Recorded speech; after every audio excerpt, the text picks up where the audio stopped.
బాగా లావు ఉన్నోళ్ళని చూసి సన్నగా ఉన్న వాళ్ళు అనుకుంటారు, ఇదిగో తెగ మెక్కేస్తుందేమో, తెగ తినేస్తుందేమో, తెగదేమో. వాళ్ళలో ఉన్న బలహీనతలు మీకేం తెలుసు?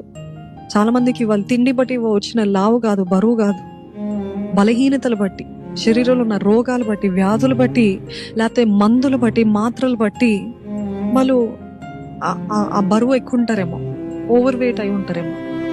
సన్నగా ఉన్న వాళ్ళు చక్కటి మెటబాలిజం ఉంటుంది చాలా మందికి. ఎట్లాంటి మెటబాలిజం అంటే ఎంత తిన్నా, ఏమి తిన్నా అస్సలు బరువు ఎక్కరు. అటువంటి వారు ఎవరైనా ఉన్నారా? మీలో ఉన్నారా? లేకపోతే మీకు స్నేహితులు ఉన్నారా?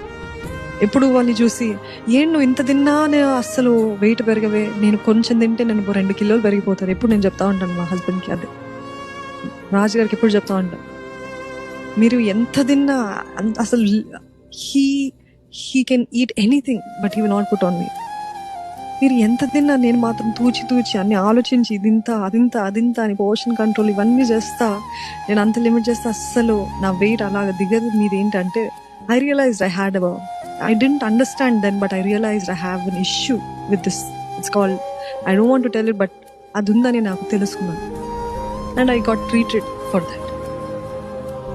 చూడండి, మనము చాలాసార్లు సన్న ఉన్నోళ్ళు ఇతరుని చూసి జడ్జ్ చేస్తూ ఉంటారు. నేను చూడు ఎంత గొప్ప, నేను చూడు నా దేహం చూడు, నా ఫిగర్ చూడు, నా బాడీ చూడు, నువ్వు చూడు ఎట్లున్నావు అన్ని తీర్పులు తీరుస్తాను. లేకపోతే వాని గురించి నవ్వుతూ, కించపరుస్తూ, గేలి చేస్తూ, హేళన చేస్తూ ఉంటారు. అదే నాట్ జస్ట్ వెయిట్ ఏ విషయంలో అయినా మీరు ఒక విషయంలో మంచిగా ఉన్నారంటే, మెరుగైన వారు ఉన్నారు, ఉన్నతంగా ఉన్నారంటే ఆటోమేటిక్గా పక్కన ఉన్న వారు వీళ్ళు ఎందుకు ఇట్లా లేరు తెలుసా, వాళ్ళలో ఏ లోపం ఉంది, వాళ్ళలో ఆ లోపం ఉంది అని తీర్పులు తీర్చేస్తాం, విమర్శిస్తుంటాం. అసలు ఎందుకు అట్లా ఉన్నారని మనం తెలుసుకోం కదండి.